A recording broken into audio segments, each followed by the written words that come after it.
Bismillahirrahmanirrahim. Assalamualaikum warahmatullahi wabarakatuh.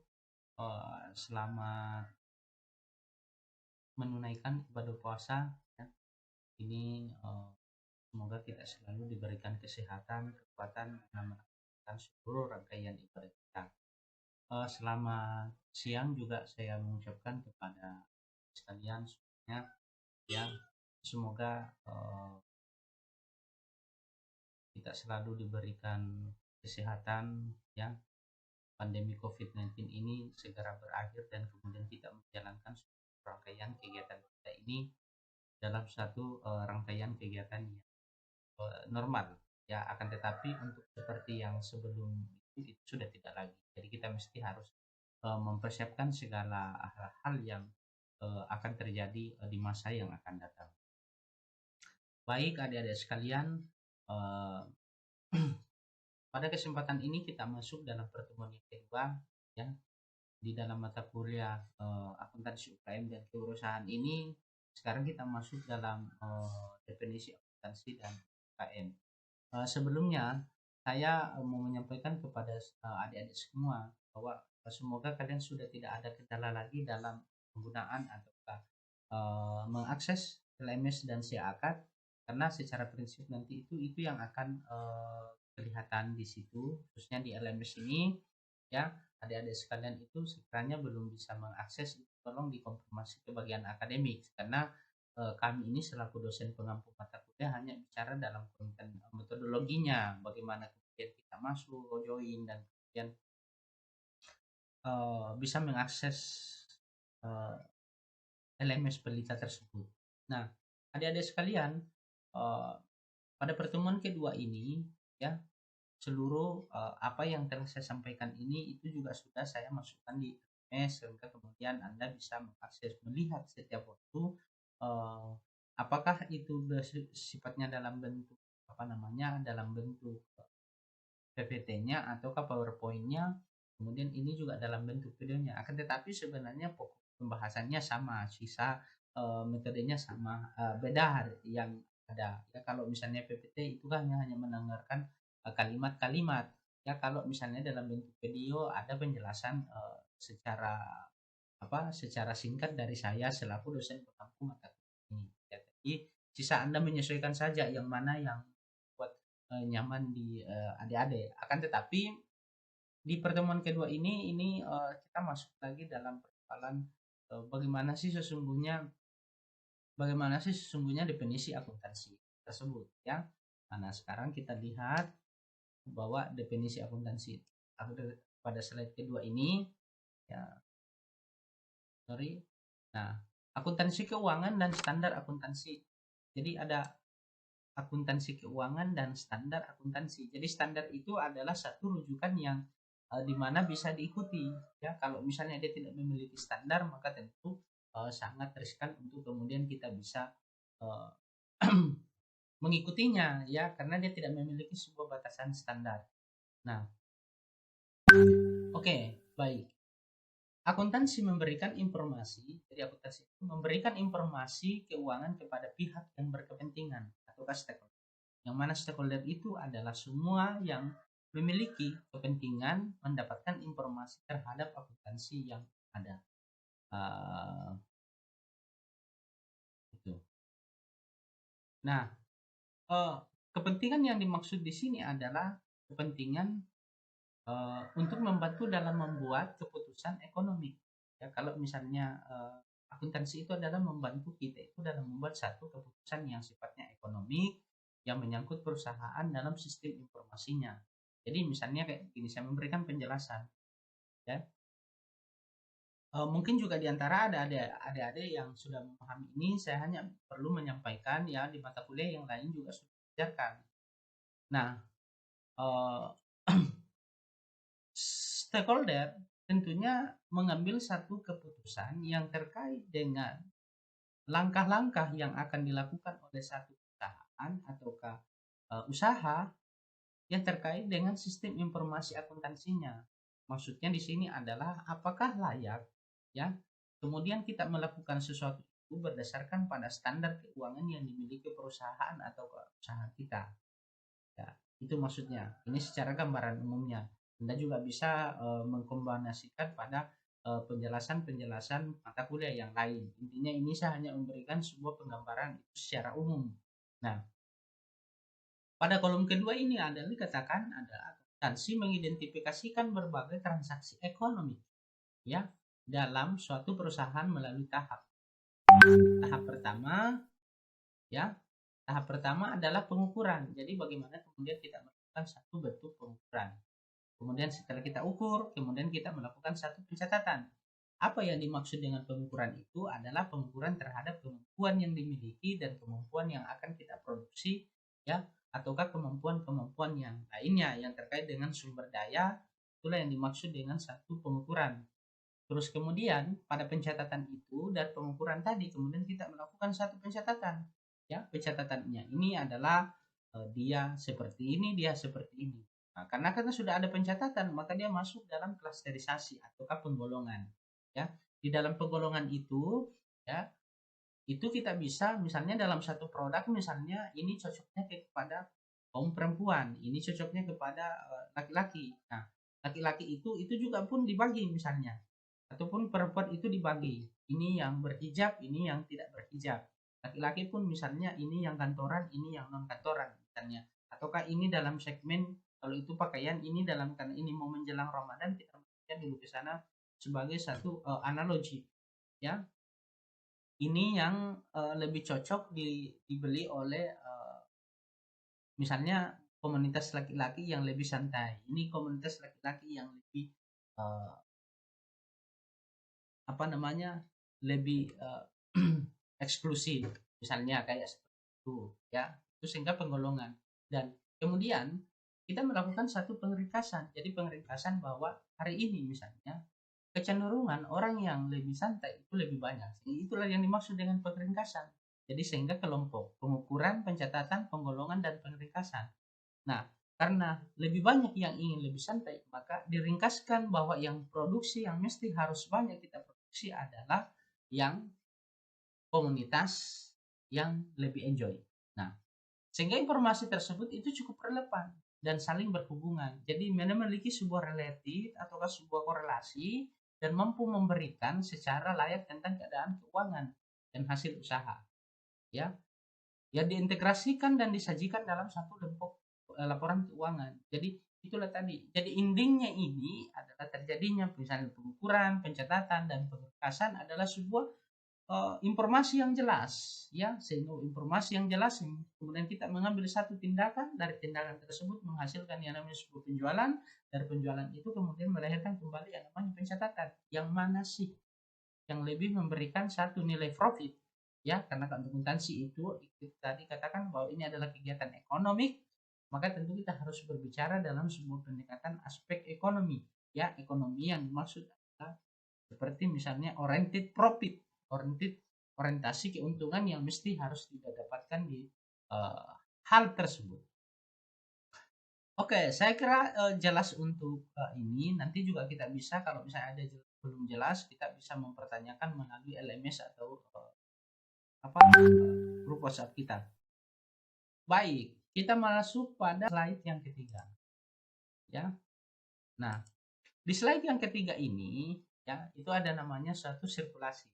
Jadi akuntansi keuangan atau the finance accounting ya berfokus pada bagaimana pengembangan dan komunikasi informasi keuangan kepada pemakai eksternal. Laporan keuangan yang disajikan secara lebih ringkas. Jadi itu tadi sama halnya misalnya hari ini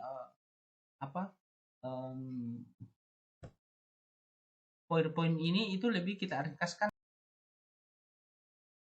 Nah, itu berfokus dalam laporan keuangan yang disajikan ya, biasanya secara lebih ringkas. Tadi saya katakan bahwa seperti misalnya dalam materi yang saya sampaikan ini bersifat lebih ringkas supaya kita bisa lebih memahami ya, lebih cepat bahwa seperti ini yang sesungguhnya yang harus dilakukan. Nah, tadi itu adalah finance the accounting, kemudian kita masuk the taxation accounting. Taxation accounting itu adalah akuntansi perpajakan. Jadi inilah yang menjadi choice ataukah pilihan-pilihan yang mungkin mata kuliah yang akan Anda ikuti nantinya, sehingga lebih bisa memahami terhadap mata kuliah akuntansi yang sesungguhnya, khususnya dalam akuntansi keuangan ya. Kalau keuangan itu kan banyak, misalnya dia juga masuk dalam sebuah segmen akuntansi taxation accounting, dan kemudian selain dari itu juga masuk di the management accounting ya, terutama berhubungan dengan laporan keuangan pemakaian secara internal. Jadi ruang lingkup akuntansi itulah tempat ini ya. Kemudian akuntansi pemerintahan ya, government accounting ya, akuntansi pemerintahan, government accounting. Jadi keempat inilah yang menjadi ruang lingkup ya. Keempat inilah yang menjadi ruang lingkup keempat inilah yang menjadi ruang lingkup akuntansi. Jadi inilah garis-garis besarnya terhadap yang dimaksud dengan akuntansi. Jadi akuntansi keuangan, akuntansi perpajakan, kemudian akuntansi manajemen, dan kemudian akuntansi pemerintahan. Tapi keempat ini memiliki sebuah related information yang dikaitkan dengan satu metode, ya kan? Metode adalah sebuah metode. The method accounting. The method of the financial. Keuangan, metode keuangan dalam pencatatan. Ya, itu. Baik, selanjutnya kita masuk ke slide atau ke materi yang selanjutnya. Nah, di materi yang keempat ini, kita melihat bahwa di dalam akuntansi itu memiliki sebuah jenis laporan keuangan dan pemakaiannya. Yang mana sih yang dimaksud dengan jenis laporan keuangan dan pemakaiannya? Yang pertama adalah pihak eksternal. Ya, eksternal itu adalah orang yang berada di luar. Kemudian yang kedua adalah pihak internal. Sama-sama memakai. Sama-sama itu yang tadi saya katakan, keempat hal tersebut itu. Nah, semua orang itu membutuhkan yang namanya laporan keuangan, ya, baik itu secara internal maupun secara eksternal. Saya katakan bahwa ada 4 itu, ya, yang ada, yakni dalam ruang lingkup dalam ruang lingkup akuntansi itu ada akuntansi keuangan, kemudian perpajakan, manajemen, dan kemudian pemerintahan. Nah, inilah semua yang ada dalam situ, tergantung kita memberikan sebuah penggolongan apakah dia bersifat eksternal atau internal terhadap 4 tersebut. Akan tetapi semuanya itu dikatakan sebagai user atau pemakai, pengguna. Nah, di pengguna ini memiliki satu laporan keuangan. Nah, laporan keuangan itu dibagi menjadi 4 ya, seperti pada flowchart bagan yang ada di atas. Yang pertama itu adalah dia bersifat neraca, kemudian rugi laba, kemudian laporan perubahan posisi keuangan, dan kemudian laporan lain. Jadi di dalam laporan keuangan itu kita bicara pada 4 aspek tersebut, yakni 4 neraca, rugi laba, kemudian laporan perubahan posisi keuangan, dan lainnya. Nah, apa sih yang dimaksud dengan neraca? Neraca itu adalah satu, saya kira di dalam bahasa akuntansi itu adalah sebuah pembukuan secara besarnya, buku neracanya. Ya, artinya sebuah balancing antara debit dan kreditnya. Itu dimaksud dengan buku neraca atau buku besar, ya, perbandingan. Nah, perbandingan itu melahirkan yang namanya sebuah rugi laba. Apakah kita rugi ataukah kemudian kita untung? Rugi itu adalah kemudian setelah kita melihat dari sana, kemudian kita melihat pada poin ketiga itu ada yang dimaksud dengan laporan perubahan posisi keuangan. Jadi bagaimana di tahun sebelumnya ataukah bulan sebelumnya, ya, dengan bulan hari ini ataukah yang sementara berjalan, itu kita lihat dalam satu laporan keuangan. Nah, di dalam laporan keuangan inilah menjadi sebuah tolak ukur bahwa sebuah produksi yang telah kita proses ataukah kemudian kita melakukan penjualan, dia mengalami keuntungan atau kerugian berdasarkan pada laporan posisi keuangan tersebut. Jadi saya kira apapun itu bukan hanya dalam perusahaan, kehidupan sehari-hari pun perlu kita melakukan satu yang namanya laporan keuangan. Contoh misalnya, seberapa banyak misalnya uang yang diberikan orang tua atau kemudian kita dapatkan di bulan kemarin dengan bulan hari ini. Nah, di dalam laporan pencatatan itu kita melampirkan mencantumkan bahwa ini yang uang tersebut saya peroleh misalnya 10.000 dalam bulan Mei misalnya. Nah, sekarang di bulan April itu seperti apa yang saya dapatkan dan kemudian penggunaannya apa, sehingga kemudian kita bisa berhitung di situ atau melihat di situ selisih yang ada, ataukah kemudian melihat bahwa ini belanja yang tidak produktif yang mesti harus kita kurangi pada bulan berikutnya ataukah bulan berjalan berdasarkan pengalaman pencatatan yang ada pada bulan sebelumnya. Yaitu, jadi orang akuntansi memang itu ya identik dengan analitis seperti yang disampaikan pada pertemuan pertama itu. Nah, selanjutnya selain ini, inilah yang dikatakan tadi, jenis laporan keuangan dan pemakainya. Siapa sih pemakainya? Itu adalah internal dan eksternal. Ya, oke, kita lanjut ke pembahasan kedua. Nah, sekarang kita berbicara di sini adalah standar akuntansi keuangan. Jadi menciptakan metode yang seragam. Jadi ada memang sebuah keseragaman itu yang harus disajikan dalam bentuk informasi dan itu memiliki dengan sebuah standar-standar yang ada. Nah, misalnya kita lihat ada yang namanya GAAP, kemudian Generalist Accounting Principle, ya. Kemudian badan membuat standar akuntansi keuangan di Amerika Serikat dengan The Financial Accounting Standard Boards. Jadi inilah yang menjadi satu rujukan standar, akan tetapi kan seiring waktu terjadi juga yang namanya sebuah perubahan. Karena itu berdiri pada tahun 73 dan kemudian menggantikan yang namanya American Principal Board dalam sebuah lembaga swasta. Nah, ini seiring waktu yang berjalan hal-hal yang seperti inilah yang kemudian ada ya. Kemudian Anda bisa mengakses sebenarnya standar akuntansi yang mana yang lebih dominan dipakai di Indonesia karena kan hampir setiap negara beda standar pelaporan keuangannya. Ya sama pendidikan misalnya, degree-nya itu pasti beda, degree-nya sama akan tetapi secara implementasi dalam kurikulum mata kuliahnya juga itu berbeda. Jangankan di negara antar negara, di dalam lintas kampus pun misalnya itu sudah memiliki satu perbedaan. Jadi mesti harus ada penyesuaian-penyesuaian yang pasti secara umumnya seperti inilah yang dipakai hari ini standar keuangan akuntansi keuangan ya. Oke, sisa adik-adik sekalian itu lebih banyak lebih banyak melakukan mengkaji rujukan-rujukan yang memang yang sesuai dengan standar keuangan secara nasional apa yang dipakai sebenarnya. Karena kan bukan bidang saya untuk membahas ke sana. Ini hanya karena memberikan saja nilai korelasi terhadap mata kuliah kita yang ada ya. Mata kuliah yang lain mungkin ada yang lebih teori akuntansi yang memang lebih banyak bicara dalam aspek-aspek. Nah, baik saya lanjut kepada kerangka teori akuntansi ya. Jadi teori akuntansi itu ada 3 tingkatan. Tingkatan pertama adalah tujuan pokok akuntansi, itulah yang dimaksud dengan expectation ataukah sebuah pencapaian tujuan ya. Kemudian yang kedua adalah konsep dasar pelaporan, karakteristik itu dan elemen laporan keuangan. Tadi juga kurang lebihnya tadi sudah kita jelaskan. Kemudian tingkat ketiga adalah pedoman pelaksanaan, asumsi, prinsip dan kendala. Ini yang paling banyak hari ini karena kita lebih banyak berasumsi ketimbang pada persoalan bagaimana menghadirkan solusi atas kendala yang ada. Jadi maksud saya asumsi-asumsi itu hanya dalam tataran yang sifatnya sangat normatif, akan tetapi tidak ada implementasi yang dilakukan. Nah, ketiga tingkatan inilah yang memang memiliki satu yang dimiliki oleh kerangka dalam teori akuntansi. Jadi itu tadi tingkatan pertama adalah tujuan yang harus kita capai, kemudian tingkatan kedua adalah konsep dasar pelaporannya yang karakteristik mutu informasinya, elemen laporan keuangan, dan kemudian pada tingkat yang terakhir atau tingkat yang paling di bawah ini adalah asumsi prinsip kendala.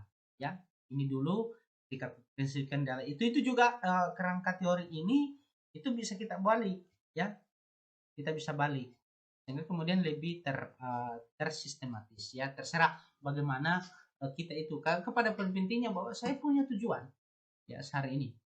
Nah, berarti kita masuk dalam tingkatan pertama, tujuan saya adalah. Tujuan kedua adalah bagaimana memiliki konsep. Nah, bagaimana kalau kita balik? Pedoman pelaksanaannya dulu. Kita bikin. Nah, tanya. Pedoman pelaksanaannya kita bikin. Setelah itu muncul dalam konsep dasar laporan. Kalau misalnya itu sudah selesai, maka akan hadir dengan tujuan. Ya. Baik, selanjutnya kita masuk di, saya kira ini jelas ya, Anda sisa mengimajinasikan nantinya itu apa-apa yang perlu dilakukan. Nah, selanjutnya pada tujuan laporan keuangan, itu ada juga 3 tingkatan. Tadi kerangka teorinya itu adalah ada 3 tingkatan. Sekarang tujuan laporan keuangan juga ada 3 tingkatan. Tingkatan pertama, ya, ini tingkatan pertama adalah menyediakan informasi yang menyangkut posisi keuangan, kinerja setiap perubahan posisi keuangan, ya kan? Satu perusahaan yang bermanfaat bagi sejumlah besar pemakai dan pengambil keputusan itu secara ini laporan pertamanya, ya tingkatan pertamanya. Kemudian kedua adalah memenuhi kebutuhan bersama sebagian besar pemakai, ya, baik yang di masa lalu maupun di masa yang akan datang. Kemudian yang ketiga adalah menunjukkan apa yang telah dilakukan oleh manajemen. Manajemen itu adalah tata kelola atau pertanggungjawaban manajemen atas sumber daya yang dipercayakan kepadanya. Nah, kemudian pada yang keempat pada tingkatan pertama ini, dalam tujuan laporan keuangan adalah memberikan pengungkapan mengenai informasi lain. Jadi ada informasi lain yang harus diungkapkan. Misalnya bahwa di perusahaan kita seperti ini yang terjadi hari ini, atau ke usaha kita yang seperti ini kondisi keuangannya, kita jangan mengikuti tren yang dilakukan oleh orang karena kemampuan keuangan kita ini lemah. Boleh kita melakukan ataukah bahkan melebihi dari usaha-usaha lain atau ke perusahaan-perusahaan lain kalau kemampuan SDM sumber daya kita itu baik secara aspek finansialnya maupun sumber daya manusianya. Nah, itu yang harus kita perhatikan. Nah, sehingga dari situ kita melahirkan satu bentuk metode, ya. Metode di sini itulah di satu metode depresiasi dan penilaian persediaan. Depresiasi itu adalah penyesuaian, ya. Kita menentukan satu metode depresiasi atau penyesuaian. Itu berdasarkan pada laporan keuangan. Oke. Saya kira jelas ya untuk ini. Nah, sekarang kita masuk pada tingkatan yang kedua. Ini karakteristik mutu informasi itu dapat dipahami, ya kan? Relevan, apa yang dapat relevan itu adalah jelas. Itu. Kemudian keandalan, kemudian menghadirkan yang namanya primary quality. Ya. Sebuah informasi, ya, kalau relevan, keandalan, maka primary quality. Sangat memiliki kualitas yang luar biasa. Nah, kemudian daya banding. Bagaimana daya banding ini? Yang dimaksud di sini adalah pada persoalan kembali lagi sumber daya, baik pada kemampuan teknologi maupun sumber daya manusianya. Ya. Kemudian konsistensi. Nah, ini yang paling penting yang harus dimiliki oleh satu perusahaan ataukah usaha adalah konsistensi. Tidak boleh itu kita melihat yang lain memproduksi ini kita langsung juga mau seperti itu. Itu tidak boleh karena itu masuk dalam secondary quality, ya, ataukah pilihan lain, ya. Kalau tadi itu adalah kualitas utama, yang kemudian adalah kualitas pendamping ataukah kedua. Nah, keandalan itu kita bisa lihat adalah daya uji, ya, bahwa ini bertahan, kemudian netral dan kemudian jujur, itu keandalan. Dan ini memang penting. Kemudian relevan itu adalah kejelasan nilai prediksi, bahwa prediksinya bahwa seperti ini, nilai feedbacknya, kemudian ketepatan waktunya, ya. Kemudian elemen laporan keuangan ada aktiva, ada hutang, ada modal, ada pendapatan, ada biaya, ada laba rugi. Apa sih yang dimaksud dengan aktiva? Apa yang dimaksud dengan hutang? Apa yang dimaksud dengan modal? Apa yang dimaksud dengan pendapatan, biaya, dan kemudian laba rugi? Anda nantinya lebih bisa, maksud saya tidak perlu jelaskan di sini, tapi bisa saya jelaskan, akan tetapi itu tidak cukup waktu. Kalau ini yang saya mau jelaskan ketika ini semua, Anda bisa men-share itu di Google. Jadi mohon maaf, ya, dan saya juga perlu sampaikan kepada kalian semua bahwa lebih banyak itu men-share itu dalam nilai-nilai yang sifatnya edukasi dibandingkan dengan hal-hal yang lain yang kurang produktif, ya.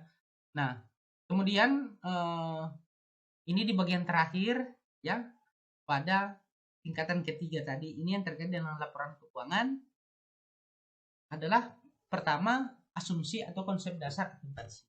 Apa sih konsep dasar akuntansi tersebut? dia memiliki bisnis entity ataukah identitas usaha. Jadi mesti harus dia memiliki identitas bisnis. Kemudian kedua adalah going concern. Artinya dia harus memiliki keutamaan, ya. Kemudian stable monetary unit, artinya ada ada memang unit-unit tertentu yang menjadi perhatian khusus dari segi aspek keuangan. Kemudian yang keempat adalah periodicity. Maksudnya periodicity adalah laju perkembangan pada sektor, misalnya antara perkotaan dan pedesaan seperti apa yang lebih dominan misalnya di situ. Nah, kemudian yang keempat ini, yang kedua ini adalah kendala laporan keuangan cost benefit analysis, ya. Analisa bagaimana sih perkembangan keuangan, benefitnya atau pengembalian, bagaimana analisis pengembalian keuangannya, ya. Ataukah pembagian hasil usaha benefitnya. Kemudian yang kedua adalah materialitasnya. Ya, kalau materialitasnya kan jelas apa sih yang dimaksud dengan materialitas. Nah, kemudian konservatifnya, ya, kemudian konservatif ini maksud saya apakah dia memiliki tingkat kemajuan atau tidak. Ya, itu kendala laporan keuangan sih sebenarnya. Kemudian kebiasaan dunia industri. Ya, apa sih tren hari ini, ya. Nah, kalau misalnya dalam aspek fashionability pakaian, modifikasi pakaian itu tergantung dari fashionability-nya.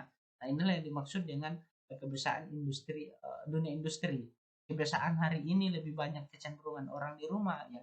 Jadi mungkin yang harus kita produksi memang harus yang lebih ngetrennya itu yang terkait dengan aspek rumahan. Misalnya kemarin itu banyak yang memproduksi atau menjual bunga-bunga karena memang kebiasaan dunia industrinya orang lebih cenderung di rumah.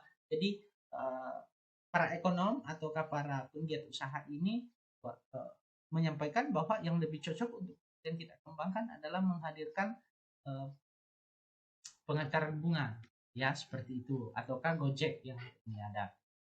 Nah, kemudian ini yang terakhir adalah prinsip akuntansi cost principle, ya, artinya prinsip keuangan, dan kemudian revenue realization prinsip ataukah bagaimana prinsip realisasi pemakaian keuangan ataukah kegunaannya, ya. Kemudian matching variables-nya itu adalah bagaimana tingkat tadi matchingnya adalah bagaimana korelasinya ataukah bagaimana kegunaannya sebenarnya.